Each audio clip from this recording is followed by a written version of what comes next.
அனைவருக்கும் வணக்கம். வேளச்சேரி, பள்ளிக்கரணை பகுதிகள் இந்த புயலால் மிகவும் வெகுவாக பாதிக்கப்பட்டுள்ளது என்று தான் சொல்ல வேண்டும்.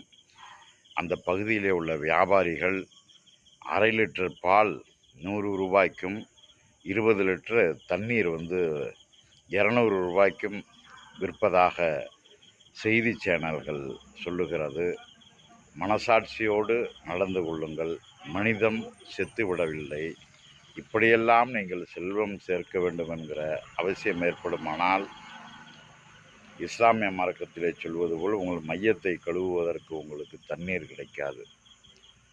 சைவ மதப்படி சொல்ல வேண்டுமானால் உங்களுக்கு ஊற்றுவதற்கு கடைசி பாலும் கிடைக்காது.